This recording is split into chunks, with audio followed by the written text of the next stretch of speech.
이게 ASMR처럼 내가 물 마시면 그 꼴딱꼴딱 소리 들리거든? 아, 무슨 소리야. 집에서 보는 게 막, 그냥 갑자기 말한다고. 더리터질 아니, 무슨 소리가. 어쩔 수 없어. 인강 봐도 그거 다 들릴걸? 인강에서도. 저 인강 본 적이 없어요. 그래. 나도 내가 딱 고3 때부터 인강 보기 시작했는데 어디 하면 되지? 어디부터 하면 되지? 아, 7세기 가면 되겠다. 아, 가야 안 했구나. 가야부터 하면 되겠다.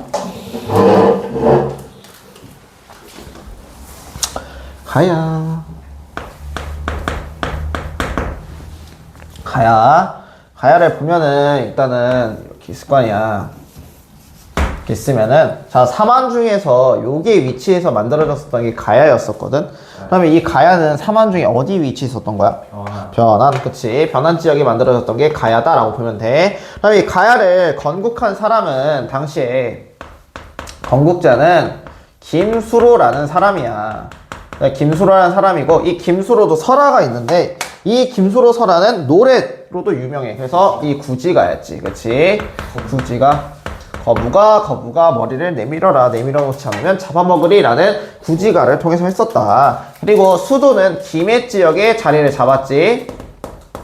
김해 이렇게 잡았었다. 가야의 특징이라고 하면은 이 김수로 설화를 통해서 알 수 있었던 게 알이 상자에 6개가 들어 있었다라고 했었잖아. 그래서 6가야가 있었는데 이 6가야 중에서도 김수로가 세웠었던 가야를 금강가야라고 이야기를 했었던 거야. 그래서 요 가야는 또 전기랑 후기로 나눠지게 돼. 그래서 전기 가야 연맹을 주도했었던 게 김수로가 세웠었던 금강가야다라고 이야기를 하는 거야.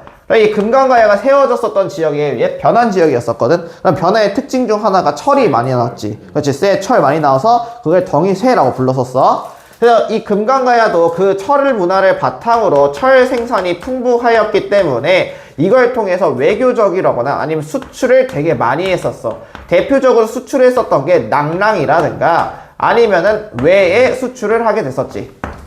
이렇게 배웠었던 거야. 근데 이 금강가야가 이런 식으로 잘 나가나 싶었지만 누구의 공격으로 쇠퇴를 하게 됐었던 거야?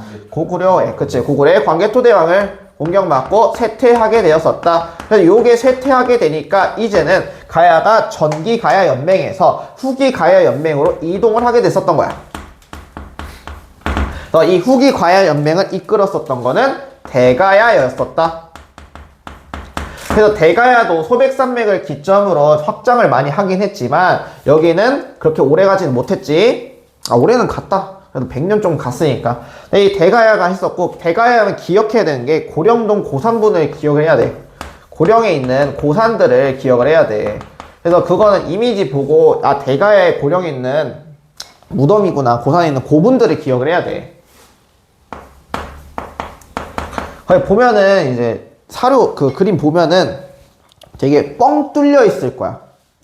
그치? 산들 되게 많고 뻥 뚫려 있지. 그래서 요거 고분들 기억해 줘야 된다. 그러다가 이 전기 금강가야는 누구의 공격을 멸망하게 됐었던 거야? 버풍왕의 공격으로 인해서 버풍왕 시기 때 신라의 공격으로 멸망하게 되고, 그리고 이 대가야는 진흥왕에 의해서 멸망하게 됐었다. 그래서 시험 문제에서는 뭐라고 나올 거냐면은 이 가야가 어떻게 왜 지금 여러 나라 체제에서 중앙 집권화를 못 갔는지 그거에 대해서 많이 물어볼 거니까 요거 기억해 둬야 된다라고 이야기를 했어. 그 다음에 이제 7세기 넘어가서 이 7세기 때는 고구려가 이제 중국의 나라들과 전쟁을 치르게 됐었거든. 그래서 첫 번째로 했었던 게 고구려 vs 수나라였었어. 수나라는 설립되고 나서 문제가 고구려 공격하겠다고 했지만은 실패하게 되고 이제 그 문제가 죽고 그의 아들에서 양제가 올라오게 됐었던 거야. 그래서 양제가 직접 113만의 대군을 이끌고 와서 고구려를 공격을 하게 돼. 그래서 수나라의 113만의 대군이 고구려의 요동성을 공격을 하게 되는데 이 요동성 공격을 고구려군이 정말 잘 막게 됐었던 거야. 이 요동성은 야오강의 동쪽에 있어. 이렇게 지도 있으면은 요 동쪽에서 여기는 요동성이었어. 이 요동성 공격을 고구려군이 잘 막게 되니까 이제 수나라의 양제가 별동대를 보내서 고구려의 수도였었던 평양성을 공격하도록 시켰었던 거야. 그래서 30만의 별동대가 고구려의 수도였었던 평양성을 공격을 하게 됐었던 거지. 정확하면 이 공격 시도를 하게 됐었고, 이들이 별동대다 보니까 빠르게 움직여야 돼. 그래서 식량을 최소화하고 오게 됐었고, 부족한 식량은 이제 고구려의 마을에서 약탈하게 되고, 그리고 물은 우물을 통해서 보충을 하려고 했는데, 이거를 이끌고 있었던 장수가 누구였냐면 고구려의 을지문덕 장군이었어. 그러니까 을지문덕이 이거를 딱 간파하고 나서 고구려의 마을들을 다 불태워버리고 우물에는 이제 독을 풀게 됐었던 거야. 그래갖고 수나라군들이 배고프고 이제 목마르는 그런 상태로 오게 만들었었던 거지. 그래서 이 별동대가 어떻게 평양성 앞쪽으로 도착했지만 이미 얘는 지칠 대로 지친 상태였었어. 그러니까 을지문덕이 일부러 항복하는 척 하면서 여길 찾아갔었다? 그러니까 딱 보니까 얘네가 지쳐 쓰러져 있었던 거야. 그래서 당시에 이제 수나라군을 이끌고 있었던 장수가 누구였었냐면 우주문과 우승문이었어. 얘네 보고 편지를 보내서 그대들의 용병술이 너무 뛰어나니 나는 이제 도저히 당해낼 재간이 없습니다. 그래서 우리가 항복할 테니 군사를 물려주십시오 라고 했었던 거야. 그래서 우승문과 우승문은 아싸리 하고 딱 군대를 물르고 있었어.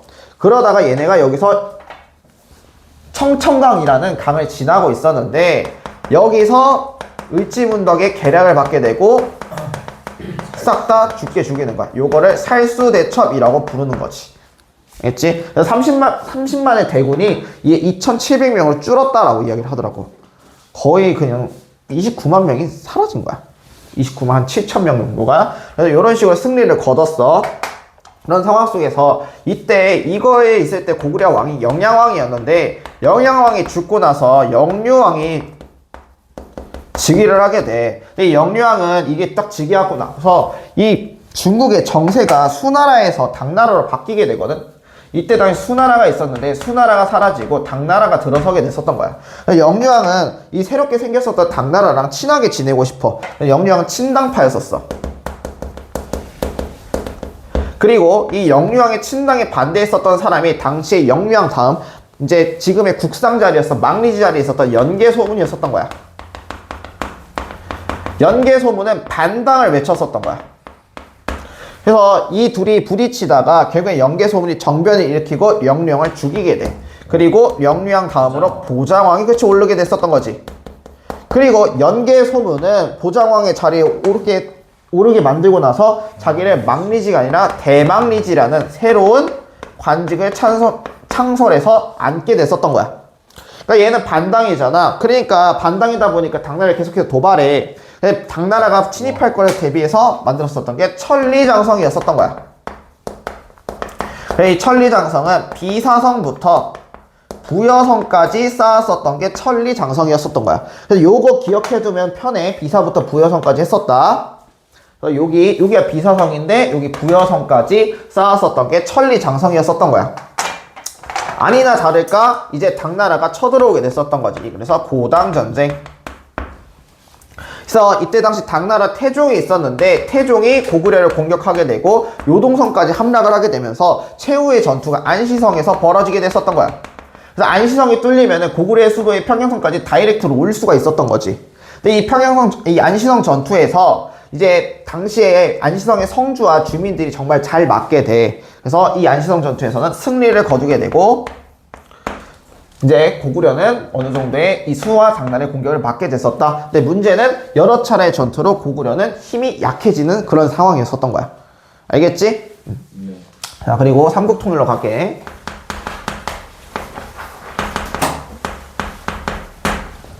삼국통일에 이제 보통 시작은 백제의 의자왕이 있어.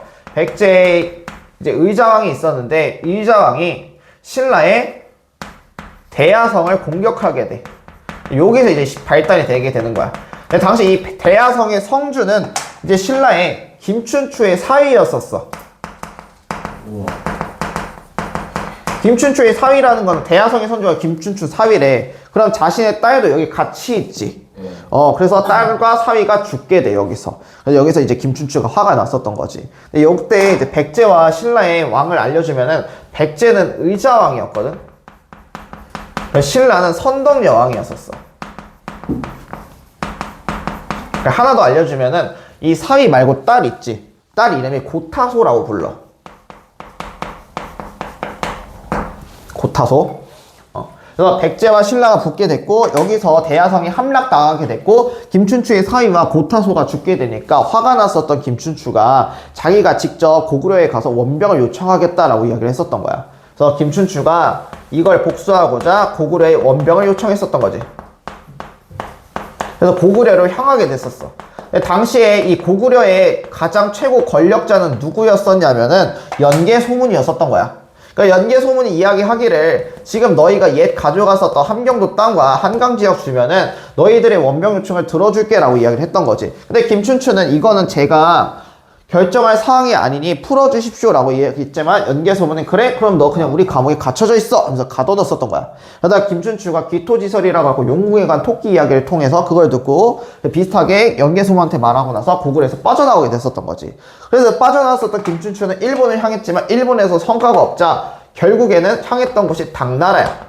그래서 당나라에 가서 당고종한테 원병을 요청했었던 거지.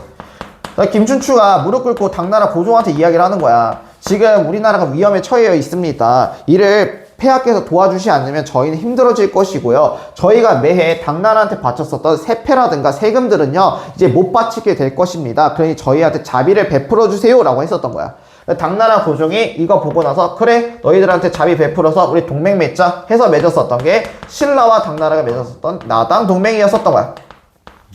그래서 이렇게 나당 동맹을 맺고 나서 이제 당나라 고종이 우리가 해군을 통해서 백제 먼저 공격하겠다. 그러니 너희가 이걸 지원해라 라고 이야기를 했었던 거지. 먼저 백제 먼저 공격했었던 거야. 나당 동맹은 백제 공격하게 되고 백제는 계속해서 함락당하게 되면서 이제 최후의 방어선이 논산 지역만 남게 됐었던 거야.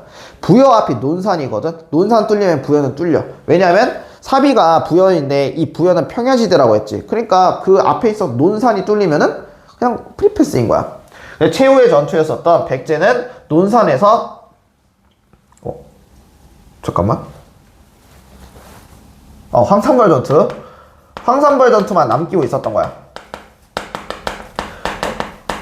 이 황산벌 전투 때 의자왕이 계백 보고 명령을 하게 됐었던 거지. 그대가 5,000명의 결사대를 모아서 신라와 부딪혀라 라고 이야기했었던 거야. 그래서 계백이 신라의 장수였었던 김유신과 황산벌에서 붙게 되는데 이 계백의 5,000명의 결사대가 정말 잘 싸우게 됐었던 거. 말 그대로 죽음을 불사한 부대이기 때문에 그래서 김유신 부대가 이제 나아가지 못하고 있을 때 이때 화랑이었었던 관창이 나서가지고 신라군들한테 전의가 상실했던 신라군의 전의를 다시 불태우게 됐었던 거야. 그래서 이 관창의 활약으로 황산벌 전투에서 백제가 지게 되고 결국엔 660년에 백제가 멸망하게 됐었다라고 보는 거지.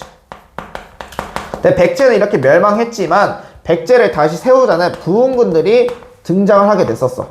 근데 이 부흥군들은 대표적으로 임존성과 주류성에서 활약을 하게 되는데 임존성에서는 흑치상지라는 장수가 활약을 하게 돼. 그리고 주류성에서는 복신과 도침이 활약을 하게 됐었던 거지. 그래서 이 부흥군들은 백제가 멸망하고 나서 의자왕은 당나라로 끌려가게 돼. 그리고 의자왕의 아들이었었던 부여풍은 일본으로 도망가게 됐었는데 이 부여풍을 일본에서 데려와서 다시 왕자리에 앉히게 됐었던 거야. 그래서 어느 정도 활약을 했지만은 이 주류형 내부에서 복친, 도친, 부여풍이 갈등이 생기게 됐고 그 갈등으로 주류성이 함락되게 됐었던 거야. 그러니까 이제 나당연합군은 임존성이 흑치상지한테 가서 지금 주류성도 어차피 함락되었는데 너도 이제 항복해라 라고 해서 흑치상지가 항복하게 되면서 임존성도 함락이 되게 됐었던 거야. 그리고 나서 남은 부흥군과 최후의 전투를 최후보다 크게 전투 한 명이 있었는데 그게 663년에 있었던 백강전투였었던 거야. 이 백강전투는 부흥군과 백제 부흥군과 그리고 신라 나당 연합군이 싸웠었던 게 백강전투다라고 보면 되는 거지. 자, 이 백강전투 이후에 어느 정도 백제는 안정화가 됐으니까 나당 연합군은 고구려를 공격했었어. 근데 고구려는 항복을 받아내기가 쉽지 않았었는데 당시에 고구려 연계 소문이 있었기 때문에 받기가 어려웠었어. 이제 나당 연합군이 백제 멸망시키고 나서 평양성, 고구려 수도였었던 평양성을 둘러싸여가지고 고구려군을 공격하고 있었는데 이때 당시 대망리지였었던 연계 소문이 자기가 직접 군사를 이끌고 나당 연합군을 다 박살내버려. 그래서 연계 소문이 살아있을 때는 나당 연합군이 고구려를 쉽게 공격하지 못했는데 연계 소문이 죽게 되니까 이제 내부에서 분란이 일어나게 되고 그러면서 고구려가 이때 멸망을 하게 돼. 668년에. 고구려도 멸망하지만 고구려도 부흥군이 생겨요. 부흥군이 생기고 이 부흥군을 이끌고 있었던 대표적인 사람이 안승, 고현무, 법모잠이야. 그래서 고현무가 안승을 왕족이었었던 안승을 왕으로 추대하게 되는데 그러면서 안승이 세웠었던 나라가 보덕국이야. 그럼 흔히 이 보덕국을 세우게 되는데 잘 생각해봐. 이 고구려 부흥군이지. 그러면 고구려 부흥국일 때 이 보덕국을 요따가 세우는 게 맞아. 근데 이 보덕국의 지금 위치는 익산 지역이야. 익산 지역. 근데 당시 이 익산 지역을 뭐라고 불렀냐면 금마저라고 불러. 알겠지? 금마저. 요건 적어놔. 응? 금마. 응. 금마면 일산에 있던데요. 응. 익산 익명치 금마저야. 왜? 전 익산에서 액션 하우스라 해서 동물대으로 가서 아. 거기가 금마면이었어요. 길 잃어가지고 도로를 돌아다니는 거. 그래서 이 보덕국을 익산지의 금마저에다 세웠었는데 이게 가능했었던 이유 중 하나가 봐봐. 이후에 이제 당나라가 신라애들 간접 통치 기구를 세우게 됐었던 거야. 그래서 뭐 이제 안동, 웅진, 계림 요런 데다가 도독부와 도호부를 설치하게 되면서 신라의 간접 통치 기구를 딱 만들게 되니까 신라군 입장에서는 지금 혼자서 당나라를 대응하긴 힘들어. 얘네가 당나라 대응할 때 어떻게 할까라고 생각을 하다가 아 지금 고구려의 부흥군과 백제 부흥군을 통해서 당나라를 견제해야겠다라고 생각을 했었던 거야. 그래서 안승보고도 이야기를 했어. 여기다가 보덕국이라는 나라 편히 만들어가지고 당나라랑 대응해라고 이야기를 했었던 거지. 그래서 얘네가 이제 본격적으로 신라도 당나라와 전쟁을 하게 됐었던 거야. 그래서 나단 전쟁 실시. 그래서 이 나단 전쟁은 676년에 매소성 기벌포 전투 바탕으로 해서 여기서 승리를 거두게 되고 이 승리로 인해서 삼국 통일이 완성되었었다. 시험 문제에서는 어떻게 나오냐면은 삼국 통일에 의 한 개 많이 물어봐. 그치? 의 한 개는 많이 했으니까 넘어가고. 근데 이거는 알아도 지금 우리나라가 대동강 이남의 땅만 얻었었잖아. 애초에 당나라랑 동맹 맺을 때부터 대동강 이남의 땅만 우리가 가져가게 되고 대동강 북쪽의 땅은 당나라가 가져가겠다라고 이야기를 했었어. 그래서 이제 그랬던 거야. 알겠지? 그러니까 순서 문제는 잘 외워둬야 돼. 순서 문제. 자, 그리고 나서 이제 통일신라. 통일신라로 넘어가면은 이제 통일신라가 딱 됐어. 그중에 이제 무령왕 먼저 나올 건데, 아니, 무열왕 먼저 나올 건데, 이 무열왕은 태종 김춘추잖아? 태종 무열왕이라 부르고 김춘추가 무열왕이야? 그래서 신라에 있었던 게, 버프왕 또 빼먹었었네? 미안. 버프왕 칠 때 골품제 만들었잖아. 골품제를 정비했었잖아. 그치? 그래서 골품제가 있었고 골과 풍으로 나눴었는데 이것도 빼먹었었네. 그때 이제 성골과 진골 이렇게 나누고 이제 6등품부터 1등품 이렇게 있을 거란 말이야. 그럼 보통 이제 성골이 왕족이었거든? 진골이 이제 귀족 애들이었었고 이렇게 있었어. 근데 이 성골과 성골끼리만 결혼을 시키다 보니까 어떻게 돼? 근친 관계였어. 근친은 계속해서 개치가 줄어들겠지? 그래서 성골이 이제 안 남게 되니까 어쩔 수 없이 여왕들이 즉위를 했었던 거야. 그게 선덕여왕과 진덕여왕인 거지. 근데 선덕여왕, 진덕여왕 다 후서 없이 죽었단 말이야. 진덕여왕이 마지막 여왕으로 딱 죽고 나니까 이제 누구를 왕으로 추대할까라고 생각을 했었던 거지. 원래는 상대등 알천이었지만 알천이 거부를 하게 되니 얘 김춘추가 왕에 오르게 됐었던 거야. 그래서 무열왕은 최초의 진골 출신 왕이었었던 거지.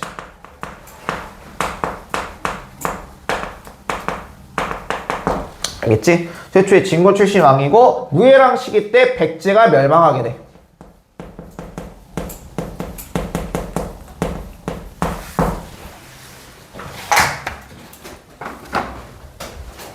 무열왕 때 백제 멸망하고 무열왕이 죽고 나서 이제 문무왕 김범민 씨가 즉위를 하게 되는 거야. 그래서 김범민 시기 때 고구려가 멸망하게 되니까 멸망하고 그리고 삼국 통일이 이때 완성되게 돼.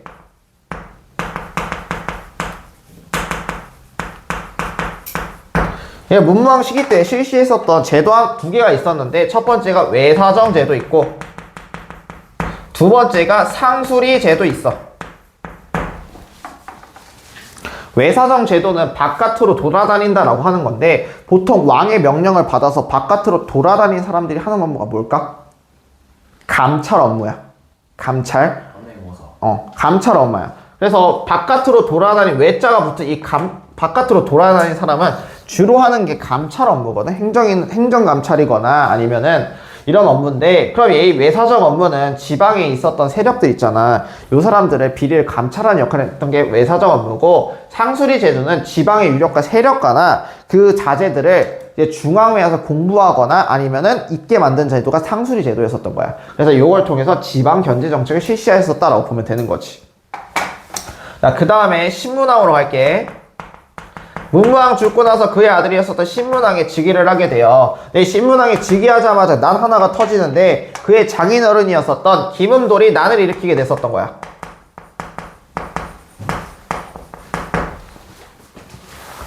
김음돌은 문무왕과 같이 삼국통일을 일조했었던 장수였었는데 이 문무왕이 김음돌에 대해서 1등 공신을 안 주고 2등 공신을 줬었던 거야. 그래서 거기서 불만을 품었었던 김음돌이 문무왕이 죽고 신문왕이 넘어가는 그 사이 시기 때 왕권이 약할 테니 내가 이때 난을 일으키겠다라고 해서 난을 일으켰었던 거지. 근데 신문왕은 이 김음돌의 난을 진압하게 되면서 자신의 반대파까지도 다 진압을 할 수 있게 됐었던 거야. 있지? 자, 그리고 나서 지방행정체제, 넓어진 지방행정체제를 이제 신문왕 시기 때 본격적으로 정비하기 시작하는데, 이제 고구려 신라, 그리고 백제 포함해서 9개의 주를 설치하고, 그리고 주요 지역에다가 5개의 소경을 만들게 됐었던 거야. 그래서 구주는 고구려 쪽 3주, 백제 지역 3주, 신라 지역 3주에서 이제 공평하게 만들었었던 게 구주 오수경이고, 이걸 통해서 이제 수도가 동쪽으로 치우쳐져 있었던 걸 보완을 하게 됐었던 거지.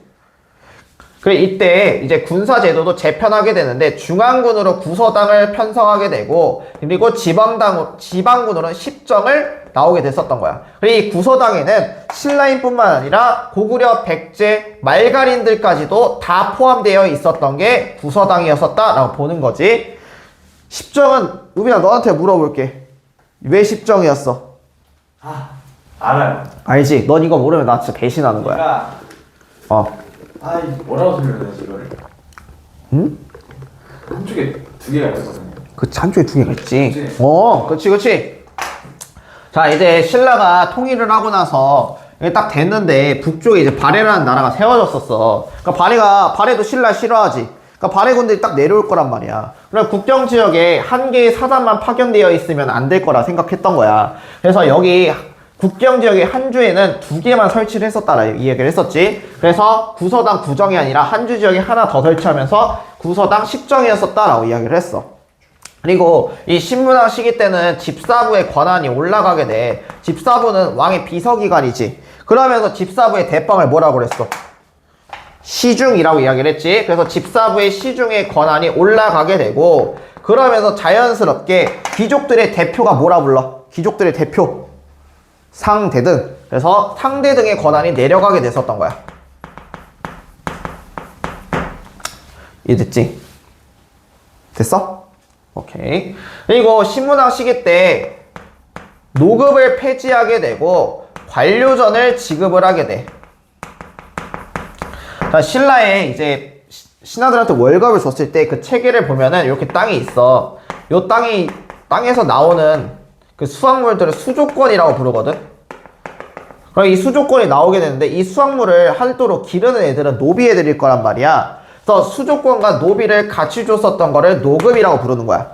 근데 이 노비 애들한테 같이 주게 되다 보니까 이 귀족 애들 노비를 받았어. 얘네가 낫을 들고 있으면 농부일 거고 칼을 들고 있으면 뭐야? 군사겠지. 그럼 노비가 많아졌으면은 귀족들의 노비가 많아진다는 거는 얘네의 세력이 올라간다는 거잖아. 군사력이 높아지니까. 그래서 이 노비를 뺏고 수조권만 지급하는 걸 관료전이라고 부르는 거야.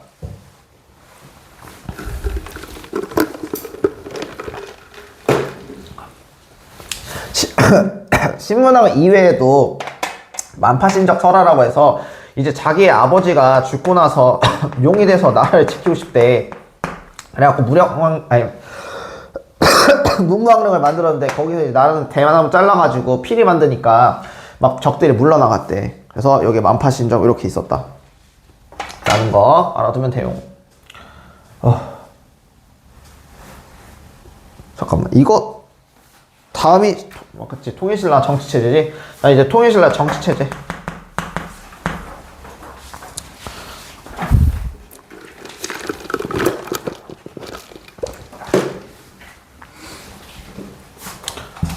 아니, 정치 빼고 그거 안 했다. 자, 그래서 이 신문학 때 이렇게 김원돌이 나는 진압을 했어. 근데 결과적으로 이 행정체제를 다스리려고 하다 보니까 생각하는 게, 이거를 할 때 좀 더 똑똑한 사람이 필요했었던 거야. 그래서 이 사람들을 기르려고 만들었었던 국학이라는 학교를 설립하게 되고, 또한 각 똑똑했었던 육두품 등을 등용을 하기 시작을 해요. 자, 잘 생각해봐. 얘네 진고래들 있잖아. 진고래들은 태어날 때부터 그냥 금수저거든? 근데 이 금수저가 돈만 많은 금수저가 아니라 나라의 중요한 직책이 있지. 요것도 금수저급으로 가져갈 수 있는 거야. 근데 이 육두품 애들은 공부를 통해서 자기가 딱 금수저 라인까지, 딱 그 전에 은수저까지 직행을 할 수 있었던 거거든? 그러니까 어떤 느낌이냐면은 나라의 각부의 장관직 있잖아. 이 장관직을 진골이라고 생각하면 돼. 근데 이때 당시에 골품제는 신분에 따라서 올라갈 수 있는 신분이 달랐거든? 그러니까 제한이 있었어. 진골 애들은 띵가띵가 놀다가 장관이 될 수 있었고, 육두품 애들은 열심히 노력해갖고 장관 밑에 차관까지만 갈 수가 있었던 거야.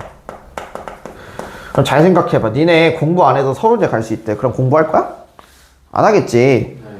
이 진골 애들 그거야. 공부 안 해도 그냥 딸깍이면 장관이 될 수가 있는 거야. 육두품을 열심히 공부해갖고 차관이 되는 거지. 그럼 똑똑하기는 육두품이 똑똑할까? 진골이 똑똑할까? 육두품. 그치? 그리고 육두품들도 이런 신분 제한이 막히게 되니까 어느 정도 출세 욕구가 있단 말이야. 그거를 왕이 등용을 해줘. 그럼 육두품 애들 감격받겠지. 그래서 열심히 일할 거란 말이야. 그래서 육두품을 등용하게 됐었던 거야. 자, 그 다음에 통일신라의 중앙정치로 넘어가면은, 이거 근데 반복이야. 반복이어가지고, 자, 집사부의 권한이 올라갔어. 집사부의 권한을 올리고, 그리고 화백회의의 권한을 축소시켰어. 그럼 이 화백회의 대빵이 뭐라고 했어 방금? 상대등. 그러니까 상대등의 권한이 내려가게 됐었던 거야. 알겠지? 그럼 지방행정제도는 넘어갈게. 지방행정제도 넘어가고, 군서제도도 넘어가고, 토지제도만 할게. 토지제도. 신문학 시기 때 관료전을 지급했잖아. 자, 그리고 나서 요거는, 이 관료전은 누구한테 지급한 거냐면 신하들, 관리들한테 지급했었던 거야. 알겠지? 그거 말고 성덕왕이라고 있어. 이 성덕왕 때는 정전을 지급하게 되는데, 요 정전은 누구한테만 지급하냐면은 백성들한테만 지급하는 거야. 알겠지? 얘는 백성이야. 관리들 아니야.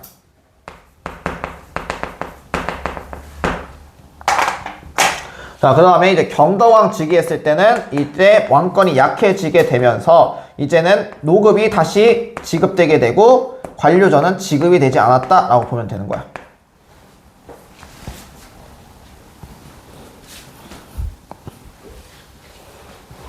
네, 통일신라 말.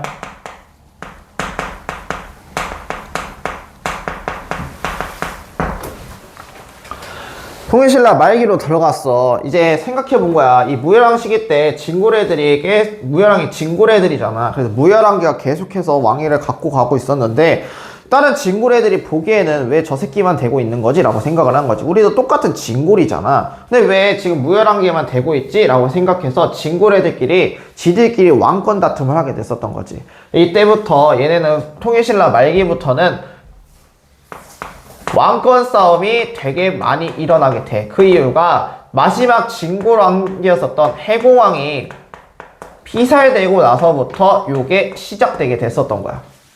알겠지? 그치, 거기 적어놨지. 그리고 이 피살과 함께 지방 세력들이 반란을 일으키게 됐었는데, 대표적으로 일어났었던 반란이라고 하면은 김원창의 난이라고 있어. 그래서 자기 아빠가 원래 왕 돼야 되는데 왕 못 돼가지고 거기서 이제 뿔나서 일어났었던 게 김원창의 난이고, 그리고 청해진을 통해서 권력을 얻었었던 장보고도 이때 난을 일으키게 됐었던 거야. 그러니까 이런 식으로 크게 난이 일어나게 되니까 통일신라 말기에는 되게 많이 이제 혼란스러워지게 됐었던 거지. 그런 상황 속에서 이제 지방에서는 호족 애들이 성장을 하기 시작을 했었던 거야.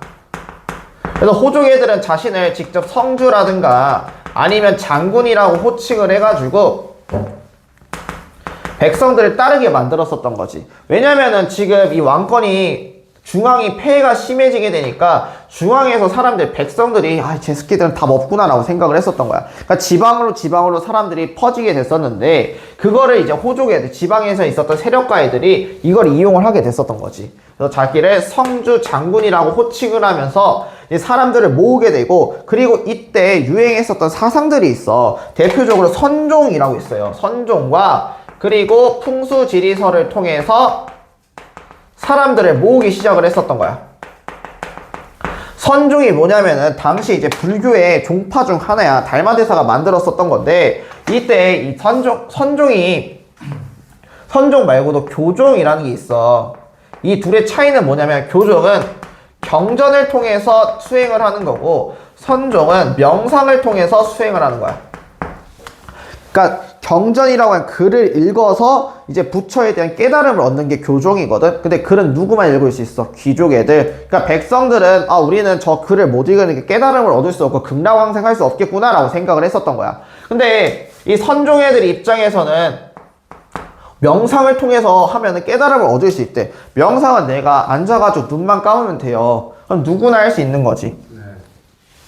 그럼 그러면 이거는 백성들이 많이 믿을 거란 말이야. 호족애들은 귀족의 지지보다 백성들의 지지가 중요했었던 게 호족애들이기 때문에 이 선종을 가지고 자기들 보고 오라고 이야기를 했었고, 풍수지리설이라고 하면 이제 너희가 예를 들어 이제 이 이야기를 하는 거지. 자, 저기 보시면요, 경주가 저렇게 망한 이유가야 경주 땅의 기운이 다해서 그렇다. 근데 지금 나를 보면은 사람들이 몰려오고 있지 않냐? 지금 이 땅의 기운이 사람들을 몰려들게 만드는 기운이기 때문에 그렇습니다. 이게 풍수지리설이에요 라고 주장을 하면 사람들을 모으기 시작을 했었던 거야.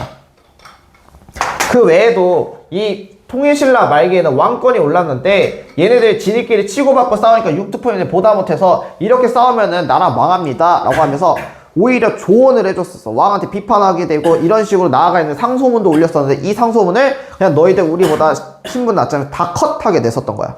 그러니까 육두포인들도 진짜 통일신라 답 없다, 신라 답 없다 라고 생각을 해서 일본은 산속으로 들어가고 일본은 육두품을 도와주게 됐었던 거야.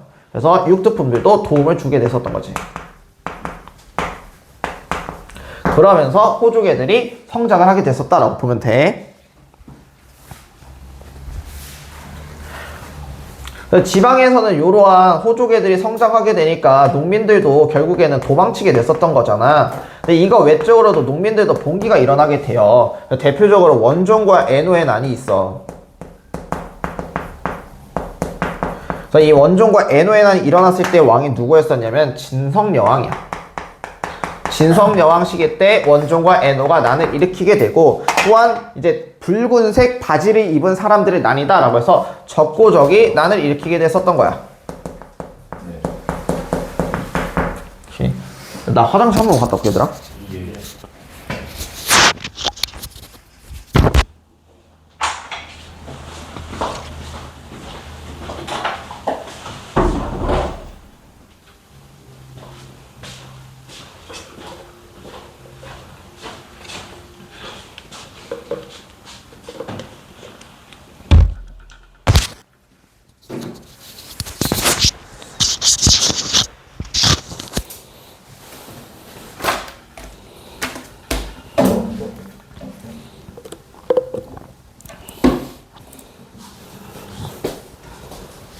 어차피 이거 둘이 똑같구나, 길이가. 뭐야?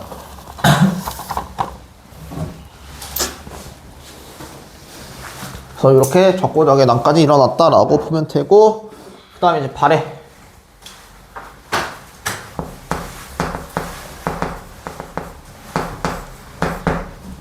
발해. 이 발해를 건국한 사람은 고구려 유민 출신이었었던 대주영이 건국을 하게 돼. 698년에 발해를 건국하게 되고, 당시에 수도를 동모산으로 삼게 됐었던 거야.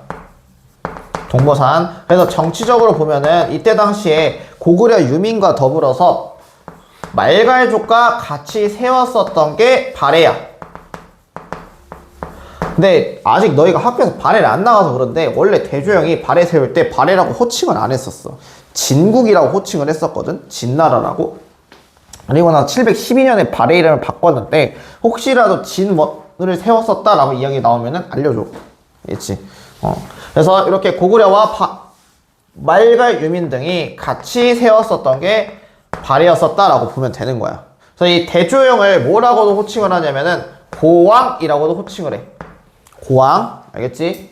그래서 보면은 그래서 여기에다가 발에 세우고 동모산에다가 도읍을 잡게 됐었던 거야. 그리고 나서 이제 고왕이 죽고 나서 그의 아들이었었던 무왕이 즉위를 하게 되는 거지. 무왕은 일단 당나라랑 신라가 싫어. 그 이름처럼 싸움을 겁나게 좋아해요. 얘가 즉위했을 때는 당나라랑 신라랑 싸움을 많이 하려는 그런 시도를 보이게 됐었던 거야. 자, 그리고 무왕은 딱 즉위해서 생각하기를 우리는 황제국임을 표방한다 라고 생각해서 이난이라는 연호를 사용하게 됐었던 거야. 이난이라는 연호 사용하게 되고 이렇게 하고 있었어. 근데 이제 발해가 여기 세워지고 나서 당나라를 공격하고 싶었었거든. 근데 이 당나라 왼쪽에 흑수말갈이라고 있어요. 말갈족도 여러 말갈이 있어. 근데 이 흑수말갈이 당나라랑 친하게 지내다 보니까 발해 입장에서는 불안불안한 거야. 그래서 이 흑수말갈을 견제하고 싶어서 자신의 동생이었었던 대문예라는 사람이 있었어. 이 대문예 보고 흑수말갈을 공격하도록 지시를 했었던 거야. 근데 대문예는 이렇게 얘기한 거지. 형님, 지금 흑수말갈이 당나라랑 연대를 맺었다는 거는 우리가 흑수말갈을 공격하는 게 곧 당나라를 공격하는 것과 같을 수 있습니다. 그러니 이거를 다시 한번 생각해 주세요 라고 이야기를 했었던 거야. 그러니까 무왕 입장에서는 닥치고 그냥 가라고 이야기를 한 거지. 뭘 그냥 당나라에서 지금 우리가 무서워할 필요가 있냐. 흑수말갈 너 당장 가서 공격해 라고 했었던 거야. 그러니까 대문예 입장에서는 자기 형님이지만 왕이 까라니까 까야 되잖아. 그래서 딱 흑수말갈 치겠다고 요 앞쪽까지 왔었는데 다시 생각해보니까 이건 진짜 아닌 것 같은 거야. 그래서 서신을 보내서 무왕 보고 한 번만 다시 생각해달라고 이야기를 했었던 거지. 그러니까 이 서신을 보고 있었던 무왕이 빡쳐가지고 대문예 너는 꺼지고 이 무왕이 그 다음 동생이었었던 대문화 보고 이 흑수말갈을 공격하는 부대를 이끌라고 시켰었던 거야. 대문예 너는 당장 수도로 돌아오라고 시켰었던 거지. 그러니까 이거에 있어서 대문예가 무서워가지고 나 이거 돌아가면 진짜 많이 혼날 것 같은데 해가지고 당나라로 도망가게 됐었던 거야. 그러니까 당나라 황제는 이거를 되게 크게 맞이하게 되면서 대문예가 오니까 막 한바구음을 지었대. 이제 그 소식을 듣고 있었던 무왕이 당나라 황제한테 가가지고 이 대문예는 우리의 역적이니까 당장 우리한테 기환 보내래 라고 시켰었던 거야. 그러니까 당나라 황제가 대문예를 뺏기기 싫으니까 거짓으로 보냈었던 거지. 지금 우리 얘 너희도가 그거 보내고 나서 지방으로 유배 보냈어. 그러니까 화 좀 누그러뜨려 해서 무왕이 그래 뭐 봐줄게 했는데 알고 보니까 거짓이면 판정이 났었던 거지. 그래서 화나가지고 무왕이 당시에 장문유라는 장군이 있었어. 이 장문유 보고 야 저기 튀어나와 있는 산둥반도에 있는 등주 공격해 해서 장문유가 산둥반도 등주를 공격하게 됐었던 거야.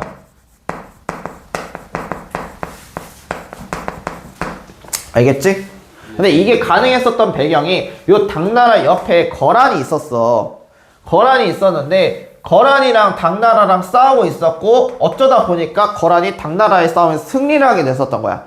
그러니까 발해 입장에서는 자기네들이 이렇게 치더라도 거란이 막아주고 또 얘네가 이렇게 군사 오는 거를 거란이 막아주니까 시간 벌겠지 해서 산둥반도 등주를 공격할 수 있었던 건데 당나라가 거란과의 싸움에서 거란을 그냥 박살내버려 갑자기. 그래갖고 거란군이 북쪽으로 도망가게 됐었던 거야. 그러니까 이 당나라가 거란군이 없으니까 발해를 편하게 공격할 수 있잖아. 그래서 무왕 말년에는 이 당나라랑 화친하려는 전략을 펼치게 됐었던 거야. 그래서 무왕이 죽고 그의 아들이었었던 문왕이 즉위를 하게 됐었던 거지. 그래서 문왕 시기 때는 대흥이라는 연호를 사용하게 돼. 대흥이라는 연호를 사용하게 되고 이 문왕은 친당 정책을 실시를 하게 되는 거야. 그래서 이 문왕은 자기는 문화적으로 좀 발전하고 싶다. 그러니 당나라랑은 그만 싸우고 문화를 받아들여야지 라고 생각을 했었던 거야. 그래서 당나라의 중앙 정치 체제였었던 삼성육부를 수용하게 됐었던 거지. 물론 이거는 발해만의 독자적인 형태로 변용을 하게 됐었던 거야. 그리고 문항 시기 때 수도를 좀 많이 옮겨. 그래서 중경으로 갔다가 상경으로 갔다가 동경으로 이동을 하게 됐었던 거야. 근데 너희가 봐야 될 거는 요 상경을 봐야 돼. 요 상경이 세워졌을 때 당나라의 수도였었던 장안성을 모방해서 만들게 되는 거야. 장안성 모방했었다. 요 내용 중요해. 네. 그리고 신라랑 교역하겠다고 신라도도 문항 시기 때 만들게 됐었던 거지.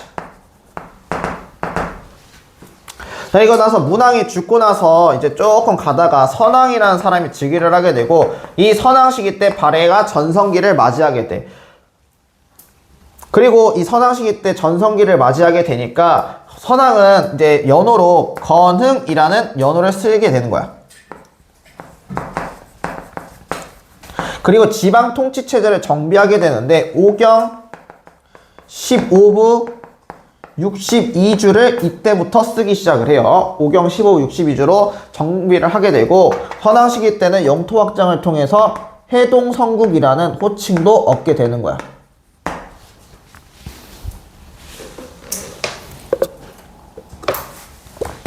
그래서 이 해동성국이를 얻게 됐었던 이유는 옛 고구려 영토를 거의 다 회복했기 때문에 그렇게 나오는 거고, 지금 생각난 건데 이게 문항 있잖아. 결국엔 발해가 무왕, 문왕, 선왕일 때 연호를 사용할 수 있는 게 자기네들 황제국을 표방한 거였거든. 왜냐면은 발해라는 게 고구려를 계승했었고 고구려도 계속 황제국을 표방을 했었어. 그래서 일본 서기 때 우리는 이제 고구려를 계승한 나라다 해서 고려 국왕이라는 호칭을 썼었단 말이야. 그거를 이제 일본 서기로 그 기록을 보냈을 때 국서를 보냈었던 왕이 문왕이었었어. 그래서 학교 선생님들이 이거 2단원에 나오는 내용인데 1단원에도 그걸 같이 나올 수 있으니까 그건 알아둬야 돼. 그래서 고려 국왕이라는 호칭을 썼었던 게 문왕 때였었다. 너희가 배웠을 때. 그래서 이 발해가 고구려를 계승함을 알 수 있는 유물이 있는데, 첫 번째로 기와가 있어. 발해 기와와 고구려 기와의 이제 유사성. 두 번째가 온돌 있고, 그리고 세 번째가 석등이 있을 거고, 네 번째가 이불병사상 이렇게 있을 거야. 이걸 통해서 발해가 고구려를 계승했음을 알 수가 있다. 이게 보면 돼. 이거 진짜 쉽게 나오면 요거 두고 나서 이걸 통해서 알 수 있는 사실을 물어볼 거야. 그럴 때 그냥 고구려를 계승한 나라다. 요거 딱 적어주면 돼. 그 다음에 이제 발해 통치체제지.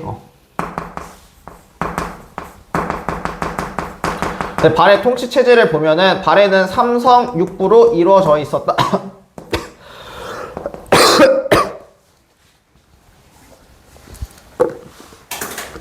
라고 이야기를 하고, 이 삼성은 미안, 잠깐만, 여기가 분필가루가 난리 났는데 잘못 들어가면은 힘들어. 입속에 잘못 들어가면 계속 재채기 나와. 이게 안 좋아. 여기로 이동했을 때 제일 안 좋은 게 수업 끝나잖아. 눈이 뻑뻑해.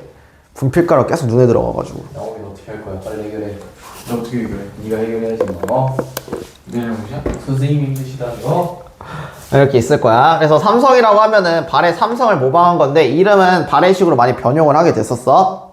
그리고 이 육부 체제가 있었는데, 이 육부 체제도 충인이 지혜신이라고 유교식 명칭을 따르게 됐었고, 그거 외쪽에도 육부는 좌사정과 우사정으로 나눠졌었다라고 이야기를 했었어.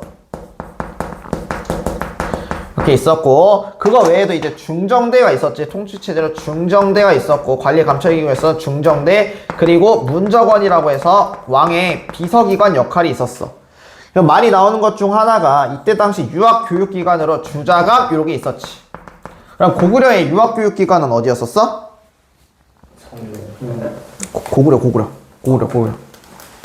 고구려. 소스림한테 만든 거. 태학. 그렇지. 이런 거 이제 엮여서 나오니까 잘 봐야 돼. 주자감 이렇게 있었다. 그 다음이 지방행정체제. 성왕 시기 때 만들었었던 오경 15부 62주 이렇게 있었다. 그 그 군사 제도를 보면은 군사로는 중앙군으로는 12가 있었고 지방군도 배치가 되어 있었다. 그치? 고 교육했고 연호. 이건 앞에서 설명했던 건데 발해는 결국에 고구려를 계승한 나라로 표방을 했잖아. 고구려는 옛부터 천자라는 표현을 많이 썼거든. 왜냐면은 주몽설을 보면은 주몽의 아빠가 누구냐면 하늘의 왕자 해모수잖아. 그럼 고구려의 주몽이 어디서 온 거야? 예핏줄이 하늘. 그래서 그 고구려의 우린 주몽의 손자다 해서 천손이라고 표현을 하는 거야. 그래서 이런 연호를 사용했었던 거지. 그래서 천손이라는 연호 사용. 천손 끝. 이렇게 알아두면 되는 거야. 자, 이제 후백제 성리.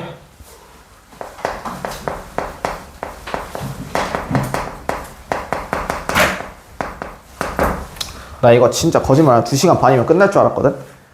네. 얼마 나오세요? 지금 1시간은 더 써도 1시간 더 써도 안 될 것 같은데? 이건 안 돼, 못 나가, 내가 볼 때는. 선생님 시간만 있다면 좋았을 텐데 아쉽네요. 일단 끊고 내가 따로 찍든가 할게. 여기서부터는. 끝났어요. 지금 몇 분이야?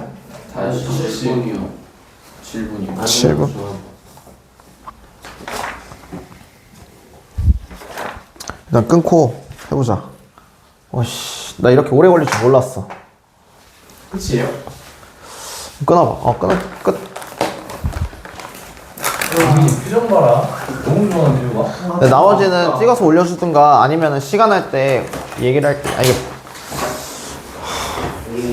아 시간만 있었으면 수업을 할 수 있었는데 저는 너무 아쉬운데 이거. 해줘? 아니요. 아 우연아 너는 집값 안 되는 거 알지? 또 나랑 데이트 가기로 했잖아. 데이트야. 아 시끄럽고 빨리 저녁 먹어가지고. 우리 저녁 먹고 볼링 한번 치고